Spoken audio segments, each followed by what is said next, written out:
꿈다운 라디오, 꿈다운 새벽 책방, 오늘도 문 열었습니다.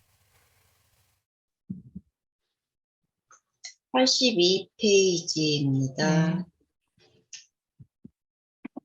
그러므로 1952년 이전에 태어난 사람들은 노예이다.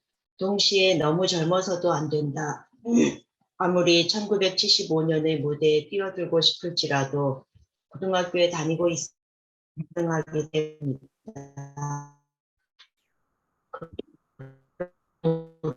1958년에 태어난 사람들 1975년에 가장 나이이다. 따라서 1954년과 1955년에 태어나 21살에서 22살에 이른 사람이 이상적이다. 이 이론을 시험해볼 가장 간단한 방법이 있다. 빌 게이츠는 몇 년생일까? 빌 게이츠 1955년 10월 28일생. 빌 게이츠는 1월 1일에 태어난 하키 선수나 마찬가지다. 레이크사이드 시절에 빌 게이츠와 함께 컴퓨터실에 틀어박혀 있었고 마이크로소프트를 공동 창업한 폴 앨런의 생일은 언제일까? 폴 앨런 1953년 1월 21일생. 마이크로소프트에서 세 번째로 부유한 사람은 2000년부터 그 회사의 일상사를 주관해왔고 지금은 소프트웨어 세계에서 가장 신뢰받는 경영자로 변신한 스티브 발머이다. 발머의 생일은 언제일까? 스티브 발머 1956년 3월 24일생. 컴퓨터 업계에서 빌 게이츠와 쌍벽을 이루는 애플 컴퓨터의 창립자 스티브 잡스는 역시 빼놓을 수 없다. 게이츠와 달리 잡스는 부유한 집안에서 태어나지 못했고 빌 조이처럼 미시건 대학도 가지도 않았다. 하지만 이것은 그 또한 나름대로 함부르크 시절을 겪었다는 사실에 대한 반박거리가 못 된다. 잡스는 샌프란시스코의 남쪽인 캘리포니아 마운틴 뷰에서 자랐는데 그곳은 나중에 실리콘밸리의 중심이 되었다. 잡스의 이웃집은 휴렛 패커드의 엔지니어들로 꽉 차 있었고 그 회사는 세계에 널리 알려진 전자기업 중 하나다. 10대 시절에 잡스는 마운틴 뷰에서 땜장이와 전자 애호가들이 남는 부품을 판매하는 벼룩시장을 기웃거렸다. 훗날 자신이 지배하게 될 비즈니스의 공기를 들어마시고 있었던 것이다. 잡스에 대한 수많은 전기 중 하나인 액시덴털 밀리오네어의 한 단락을 보면 그가 얼마나 특별한 경험을 하며 살았는지 짐작할 수 있다. 잡스는 휴렛패커드 기술자들의 토론에 참여했다. 그 토론은 전자전기의 분야의 최신 발전 내용에 대한 것이었고 잡스는 자신의 트레이드 마크가 될 스타일을 연습하기라도 하듯 휴렛패커드의 기술자들로부터 최대한 많은 정보를 이끌어냈다. 심지어 그는 회사 창업자 중 한 명인 빌 휴렛에게 부품을 요구하기도 했다. 이때 잡스는 자신이 원했던 부품만 얻은 게 아니라 여름방학 아르바이트 자리도 구했다. 잡스는 조립 라인에서 일하며 컴퓨터 만드는 일에 매혹되었고 자기만의 스타일을 연구했다. 잠깐 빌 휴렛이 부품을 줬다고? 이는 빌 게이츠가 13살 때 공유 컴퓨터에 무제한적인 접근권을 얻은 것과 마찬가지다. 패션에 관심이 있는 꼬마가 조지오 아르마니의 옆집에 살았다는 말과 다를 게 없다. 그렇다면 잡스는 언제 태어났을까? 스티브 잡스 1955년 2월 24일생. 다음으로 소프트웨어 혁명의 또 다른 선구자 에릭 슈미트를 살펴보자. 그는 실리콘밸리에서도 두드러지는 소프트웨어 기업 중 하나인 노벨을 경영하다가 2001년에 구글의 CEO가 되었다. 그렇다면 생일은 언제일까? 에릭 슈미트 1955년 4월 27일생. 물론 실리콘밸리의 모든 소프트웨어 제왕이 1955년에 태어난 것은 아니다. 미국 산업계의 모든 거물이 1830년대 중반에 태어나지 않은 것처럼 일부는 그렇지 않다. 하지만 여기에는 분명한 패턴이 있고 놀라운 것은 우리가 그것에 관해 그다지 알려고 하지 않았다는 점이다. 우리는 성공을 개인적인 요소에 따른 결과라고 생각한다. 그러나 우리가 살펴본 모든 사례는 어떤 것도 그렇게 간단하지 않았다. 우리가 발견한 것은 열심히 일할 수 있는 기회를 꽉 움켜쥔 후 그 특별한 노력이 사회 전체로부터 보상받을 수 있는 시대를 만난 사람들의 이야기였다. 그들의 성공은 그들만의 작품이 아니다. 그것은 그들이 자라난 세계의 산물이다. 그렇고 그런 빌 조이는 자신이 좀 더 나이가 많았다면 카드의 구멍을 뚫어가며 프로그래밍을 하기보다 차라리 과학을 공부했을 거라고 말했다. 컴퓨터의 전설 빌 조이는 생물학자 빌 조이가 될 수도 있었던 것이다. 반대로 그의 나이가 몇 살 어렸다면 인터넷에 사용되는 코드를 작성할 수 있는 그 작은 기회의 창은 닫혀 버렸을지도 모른다. 그렇다면 빌 조이는 언제 태어났을까? 빌 조이, 1954년 11월 8일생. 빌 조이는 버클리 시절을 보낸 뒤 실리콘밸리의 핵심 기업 중 하나인 선 마이크로 시스템을 공동 창업했다. 만약 아직도 언제 어디서 태어났는가는 중요하지 않다고 생각한다면 선 마이크로 시스템을 창업한 나머지 세 사람의 생일을 확인해보자. 스콧 맥닐리, 1954년 11월 13일생. 비노드 코슬라, 1955년 1월 28일생. 앤디 벡톨샤임, 1955년 9월 30일.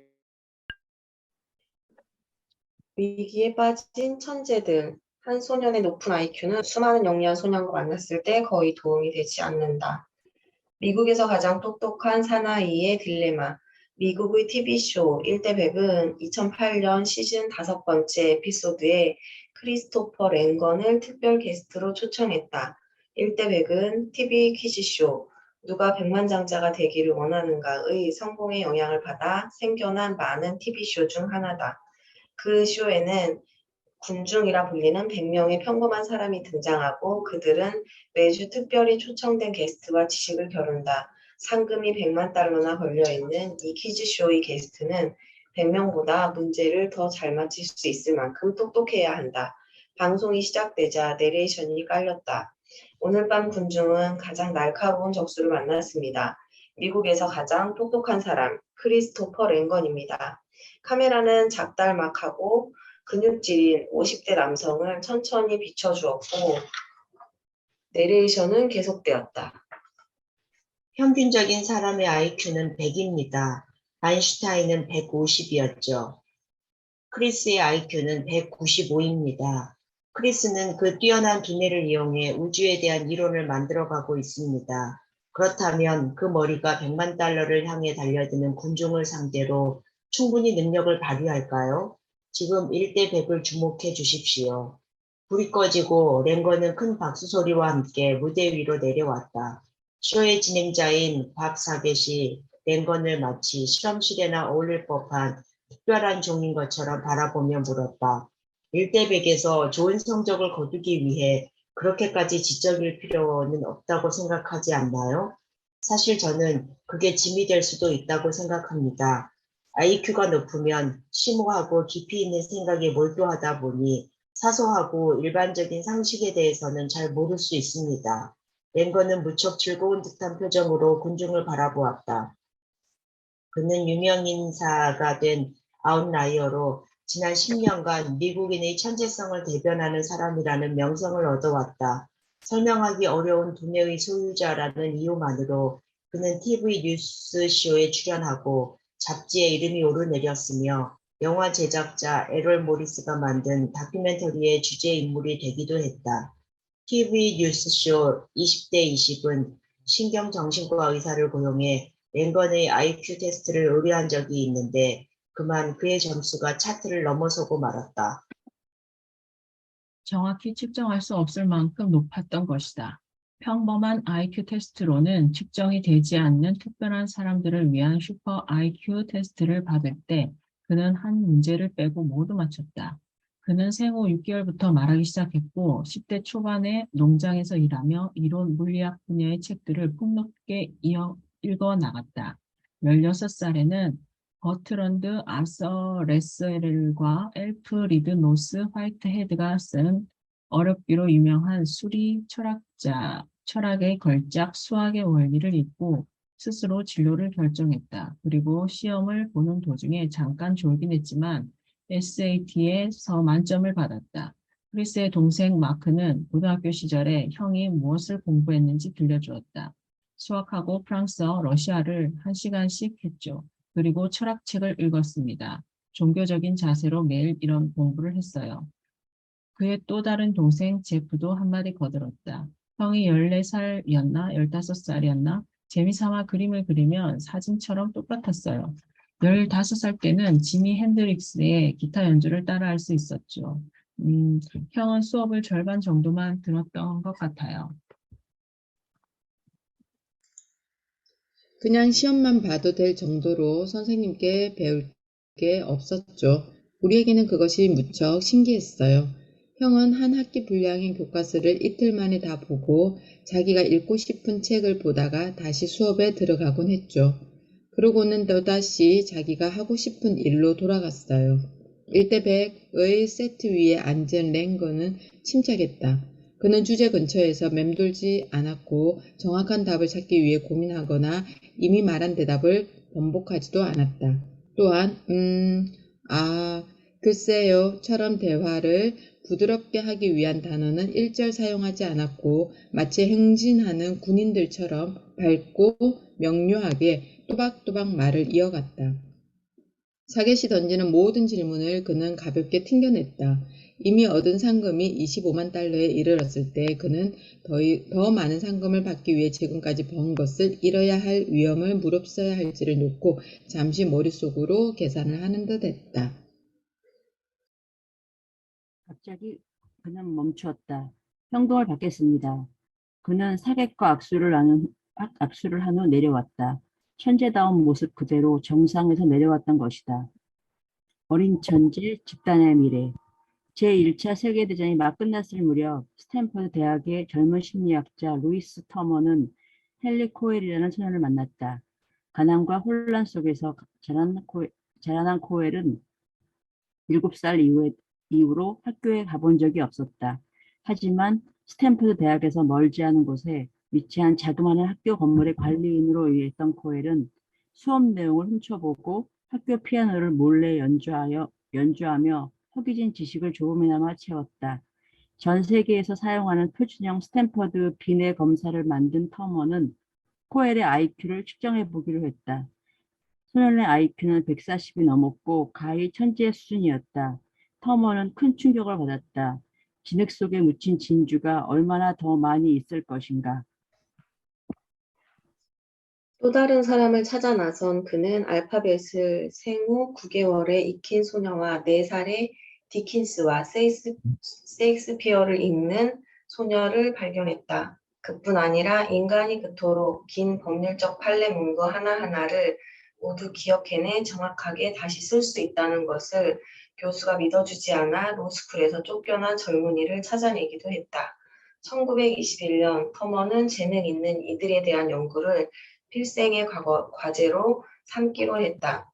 영연방재단의 막대한 지원금으로 무장한 그는 현장 조사반을 꾸려 그들을 캘리포니아의 초등학교로 파견했다.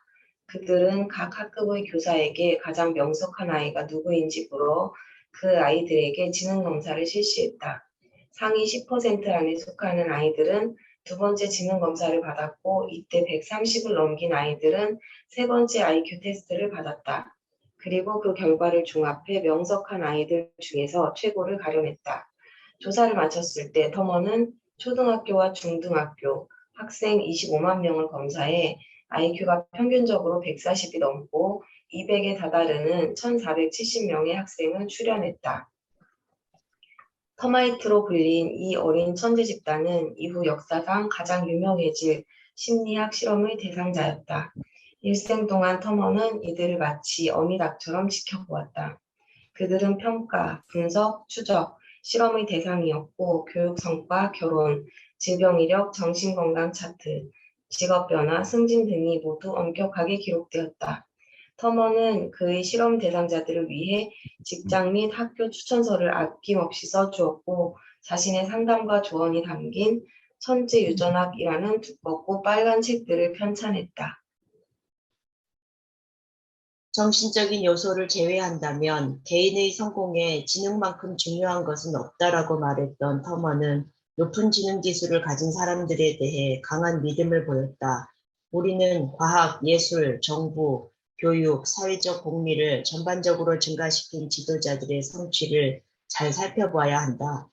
터마이트들이 성장함에 따라 터머는 그들의 성장 과정을 업데이트해 발행했고 그들의 특별한 성취를 연대기처럼 기술했다. 그의 연구 대상자들이 고등학교에 들어갔을 때 경솔하게도 터머는 이렇게 적었다. 캘리포니아의 소년 소녀들을 대상으로 한 그 어떤 경쟁이나 활동에서도 우리 그룹 멤버의 이름을 신문에서 하나 이상 발견하지 못하는 것은 거의 불가능한 일이다. 그는 연구 대상자 중 가장 높은 지능을 보인 이들의 장문 샘플을 받아 유명한 작가들의 초기 작품과 비교해 보았다. 그 작업에 참여한 문학평론가들은 별다른 차이점을 발견하지 못했다. 그의 표현에 따르면 이는 연구 대상자가 영웅적 위치에 오를 잠재성을 지녔다는 것을 뜻했다. 터머는 터마이트들이 미래의 엘리트가 될 운명임을 믿어 의심치 않았다.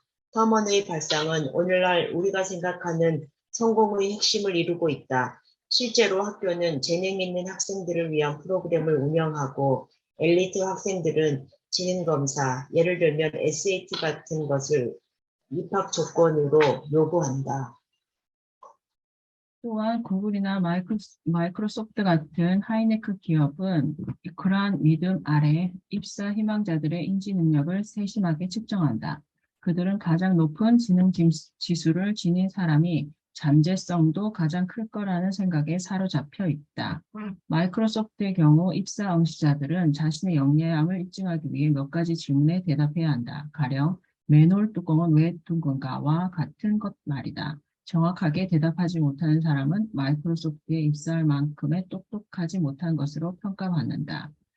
만약 내가 마법의 힘을 이용해 이 책을 읽는 독자의 IQ를 30 높여주겠다고 제안한다면 아마도 모두 좋다고 할 것이다. 그렇지 않은가? 대다수의 사람이 IQ가 높으면 남보다 앞서가는 데 도움이 될 거라고 생각한다. 그렇기 때문에 랭건 같은 사람을 만나면 우리는 본능적으로 1세기 전에 터먼이 헨리 코엘을 만났을 때 그랬던 것처럼 깜짝 놀란다. 천재들의 궁극적인 아웃라이어이다. 천재들은 궁극적인 아웃라이어이다. 이 말만큼 그들을 뒷받침해 줄 수 있는 것은 없다. 그렇다면 그것은 사실일까? 지금까지 여러분은 이 책에서 특별한 성취가 재능이 아닌 기회에 좌우되고 있음을 봐왔다. 이 장에서 나는 천재들을 통해 왜 지능보다 기회가 더 중요한지를 깊이 파헤쳐 볼 생각이다. 우리는 아주 오랫동안 터먼 같은 사람들의 견해에 의지해 높은 지능을 식별해왔다. 그러나 앞으로 살펴보겠지만 터먼은 실수를 저질렀다. 그는 그의 터마이트들에 대해 잘못 생각하고 있었으며 16살에 수학의 원리를 읽은 랭건의 사례를 볼 때 그는 아마도 같은 이유로 또다시 잘못 판단할 것이다. 터먼은 진정한 아웃라이어가 무엇인지 이해하지 못했다. 우리 역시 계속 잘못 이해하고 있다. 직관이 위배되는 지능과 성공의 상관관계. 오늘날 가장 광범위하게 사용되는 지능 검사는 레이븐의 누진 행렬이라는 도형 유추 검사이다. 특정 언어에 대한 지식이나 특정한 신체적 조건 혹은 지식을 요구하지 않는 이 테스트는 추상적 추론 능력을 평가한다. 전형적인 레이븐 테스트는 48문제로 구성되어 있으며 문제는 갈수록 어려워지고 정답을 얼마나 맞췄는가에 따라 지능 지수를 평가한다. 그러면 일반적인 레이븐 테스트에서 뽑아낸 문제를 하나 풀어보자. 답은 무엇일까? 대부분 쉽게 풀었을 것이다. 정답은 C이다. 그렇다면 다음은 어떨까? 가장 마지막에 나오는 어려운 문제 중 하나이다. 정답은 A다. 솔직히 나는 이 문제의 정답을 맞히지 못했고 독자 여러분 중에도 틀린 사람이 꽤 있을 것이다. 그러나 랭건이라면 거의 확실히 맞힐 수 있다. 우리가 랭건 같은 사람을 두고 지능이 높다고 할 때는 이런 문제를 잘 풀 수 있다는 것을 뜻한다. 오랫동안 레이번 테스트 같은 지능검사 성적과 실제 생활에서의 개인적인 성공 사이에 어떤 연관이 있는지를 조사하는 연구가 수없이 진행되었다. 가장 낮은 점수를 받은 사람들, 즉 IQ 70 이하는 정신적으로 문제가 있다고 여겨진다. 평균치는 100인데 대학에 가려면 이보다 좀 더 높은 수치가 요구된다. 대학에 입학해 교육 프로그램 속에서 경쟁을 하려면 최소한 IQ가 115는 되어야 하기 때문이다. 일반적으로 지능지수가 높을수록 더 많은 교육을 받고 더 많은 돈을 벌 가능성이 크며 믿거나 말거나 수명도 더 길다. 하지만 한 가지 빠진 것이 있다. IQ와 성공 사이의 상관관계는 일정 수준에서 더 나아가지 못한다. 만약 누군가의 IQ가 120을 넘는다면 그 이상의 IQ 지수는 실제 생활에서의 성공으로 연결되지 않는다는 얘기다. IQ 근본주의자 아서 젠스는 1980년에 저술한 지능검사의 편견에서 이렇게 말하고 있다. IQ에 의해 분류되는 4가지 주요 집단은 상당히 높은 확률로 그 사람이 누구인지 구분할 수 있게 해준다.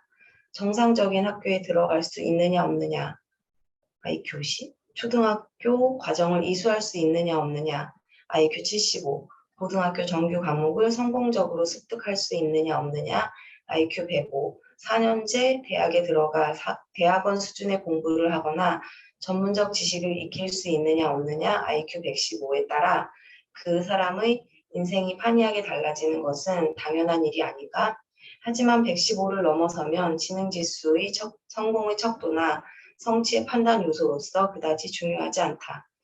그렇다고 IQ 115와 150 사이에 혹은 150과 180 사이에 아무런 차이도 없다는 뜻은 아니다. 일반적인 의미에서의 성공을 판단할 때 상위 레벨의 IQ 지수 차이는 성격이나 인격 같은 요소보다 훨씬 덜 중요한 역할만 수행한다는 의미다. 영국의 심리학자 리암 허드슨의 얘기를 들어보자. IQ 70인 사람보다 IQ 170인 사람이 더 잘 생각한다는 것은 폭넓게 검증되었다. 이는 비교 대상의 폭이 좁을 때 가령 IQ 100과 130의 경우에도 성립한다. 하지만 비교 대상 모두 IQ가 비슷한 수준에서 높을 경우에는 성립하지 않는다. IQ가 130인 숙련된 과학자가 노벨상을 탈 가능성은 IQ가 180인 사람과 비슷하다. 허드슨의 말은 IQ가 농구선수의 신장과 유사하다는 것이다. 키 160cm인 사람이 프로 농구선수가 될 가능성은 현실적으로 얼마나 되겠는가? 솔직히 희박하다. 적어도 180cm나 190cm는 되어야 하고 다른 조건이 비슷하다면 190cm보다는 2m인 편이 낫다. 그러나 특정 지점을 지나면 키는 더 이상 관건이 되지 않는다. 2m인 선수가 그보다 5cm 작은 선수보다 저절로 더 뛰어난 선수가 되는 것은 아니다. 마이클 조던은 195cm였다. 농구 선수는 그저 충분할 만큼 키가 크면 된다. 이것은 지능도 마찬가지다. 1대 100 에피소드에서 아인슈타인의 IQ는 150이고 랭건은 195라는 사실을 밝힌 바 있다. 랭건의 IQ는 아인슈타인보다 30%나 더 높다. 그렇다고 랭건이 아인슈타인보다 30% 더 똑똑하다는 것은 아니다. 우리가 말할 수 있는 것은 그저 물리학처럼 정말로 어려운 분야로 넘어오면 두 사람은 충분할 만큼 똑똑하다는 것뿐이다. 지능이 일종의 범위로 나뉘어져 있기 때문이다. 이것은 우리의 직관에 위배된다. 우리는 보통 과학 분야의 노벨상 수상자는 측정 불가능할 정도로 IQ가 높을 것이라고 생각한다. 그들은 고등학교에서 별처럼 빛나는 과학상을 줄줄이 수상하는 것은 물론 대학 입학 시절 입학 시험에서 만점을 받고 그 나라 최고의 대학으로 껑충 뛰어들어가는 그런 사람들이라고 상상하는 것이다. 그러나 2007년 이후 노벨 의학상을 수상한 미국인 연구자 25명이 학사학위를 받은 대학의 목록을 살펴보면 생각이 달라질 것이다. 안티오크 칼리지, 브라운 대학교, UC 버클리, 워싱턴 대학교, 컬럼비아 대학교, 케이스 기술대학교, 캘리포니아 공과대학교, 하버드 대학교, 해밀턴 대학교, 컬럼비아 대학교, 노스카로라이나 대학교, 드포우 대학교, 펜실베니아 대학교, 미네소타 대학교, 노틀담 대학교, 존슨 홉킨슨 대학교, 예일 대학교. 켄터키 유니온 대학교, 일리노이 대학교, 텍사스 대학교, 홀리크로스 대학교, 암허스트 대학교, 캐티스버그 대학교, 헌터 대학교. 누구도 이 대학들이 미국 최고의 고등학생만 엄선해 뽑는 대학이라고 생각하지는 않을 것이다. 물론 예일이나 컬럼비아, MIT 같은 학교도 있지만 드포우와 홀리크로스, 게티스버그 대학도 있다. 이것은 그저 좋은 학교의 목록일 뿐이다. 같은 맥락에서 노벨 화학상을 수상한 25명의 미국인 수상자가 졸업한 학교 목록도 살펴보자. 뉴욕 시립대학교, 뉴욕 시립대학교, 스탠퍼드 대학교, 오하이오 데이톤 대학교, 플로리다 롤린스 대학교, 그린넬 대학교. MIT, 맥길 대학교, 조지아주 공과대학교, 오하이오 웨슬리안 대학교, 라이스 대학교, 호프 대학교, 브링엄 영 대학교, 토론토 대학교, 네브라스카 대학교, 다트머스 대학교, 하버드 대학교, 베레아 대학교, 아우스버그 대학교, 매사추세츠 대학교, 워싱턴 주립대학교, 플로리다 대학교, 리버사이드 캘리포니아 대학교, 하버드 대학교. 노벨상 수상자가 되는 데는 노틀담이나 일리노이 대학에 들어갈 수 있을 정도로만 똑똑해도 충분하다. 그게 전부다. 이것은 충격적인 발상이다. 그렇지 않은가? 만약 여러분에게 10대 딸이 있고 그 딸이 하버드 대학과 워싱턴 DC의 조지타운 대학으로부터 동시에 입학 허가를 받았다고 해보자. 이 경우 여러분은 딸을 어디에 보내고 싶은가? 아마 하버드일 것이다. 그 이유는 하버드가 더 나은 학교이기 때문이다. 하버드 학생들은 다른 학교 학생들보다 대학 입학 시험에서 10에서 15% 높은 점수를 받는다. 그러나 여기 우리가 지능에 대해 배운 바를 적용해보면 마치 달리기 선수처럼 학교의 순위를 매긴다는 발상은 이치에 맞지 않는다. 절대적인 수치를 놓고 볼 때 조지타운의 학생들은 하버드 학생들만큼 똑똑하지 않을 수도 있다. 하지만 그들은 모두 충분히 똑똑하며 조지타운 대학도 하버드 대학과 마찬가지로 미래의 노벨상 수상자를 배출할 수 있다. 최근 심리학자 베리 슈워츠는 복잡한 입학과정 대신 일정한 범위에 속하는 사람들을 무작위로 추첨할 것을 엘리트 학교에 권하기도 했다. 사람들을 두 범주로 나누는 겁니다. 충분한 사람과 그렇지 않은 사람으로요. 충분한 사람들은 추첨통에 들어가고 그렇지 않은 사람들은 못 들어가지요. 물론 슈워츠는 자신의 생각이 받아들여질 리 없다고 생각했지만 그는 완벽하게 옳다. 허드슨의 말처럼 그의 연구는 1950년대와 1960년대에 백인 남성만 다니던 엘리트 학교를 대상으로 했음을 기억해야 한다. 한 소년의 높은 IQ는 수많은 영리한 소년과 만났을 때 거의 도움이 되지 않는다. 그러면 이 범위 효과가 낳은 실제 사례를 살펴보자. 미시건 대학 로스쿨은 불리한 환경에 처한 지원자들을 위해 적극적 차별 철폐 조처를 취하고 있다. 매년 가을 미시건 로스쿨에 새로 등록하는 학생 중 인종적 소수자의 비율은 약 10%이다. 만약 미시건 대학에서 지금처럼 낮은 학부 성적이나 자격시험 점수로도 입학이 가능하도록 기준을 완화하지 않았다면 그 비율은 3%까지 떨어졌을 것이다. 더욱이 로스쿨에 입학하는 인종적 소수자 학생과 백인 학생의 점수를 비교하면 백인 학생이 더 낫다는 것을 알 수 있다. 이것은 그다지 놀라운 일이 아니다. 어떤 그룹이 다른 그룹보다 더 나은 학부 성적과 입학 시험 성적을 받았다면 그들이 로스쿨 안에서도 더 좋은 성적을 받을 확률이 높기 때문이다. 이것이 바로 적극적 차별, 철폐 조처가 논란을 불러오는 이유다. 실제로 미시건 대학의 적극적 차별 철폐 조처에 대한 논란은 미국 대법원까지 올라갔다. 많은 사람들이 친구보다 낮은 점수를 받은 학생들이 엘리트 교육기관에 들어가는 것을 보며 못마땅해 했던 것이다. 몇 년 전 미시건 대학은 로스쿨을 졸업한 인종적 소수자 학생이 졸업 이후에 어떻게 살아가고 있는지 조사해 보았다. 그들은 어느 정도의 수입을 올릴까? 그들은 어느 정도까지 승진할까? 그들은 자기 직업에 얼마나 만족할까? 그들은 사회적, 공동체적으로 어떻게 기여를 할까? 어떤 상을 받고 있을까?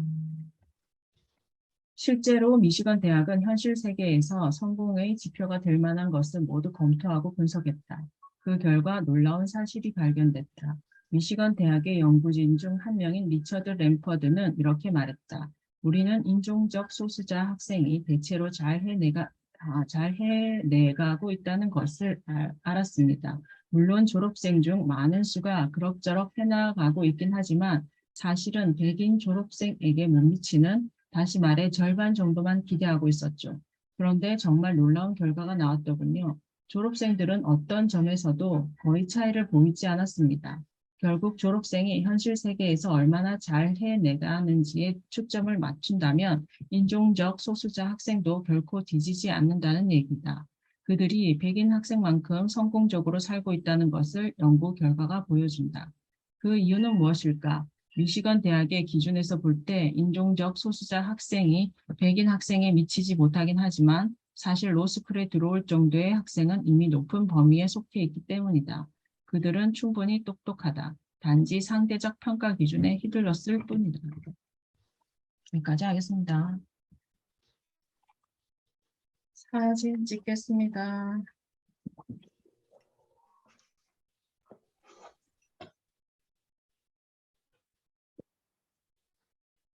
네, 하나, 둘, 셋.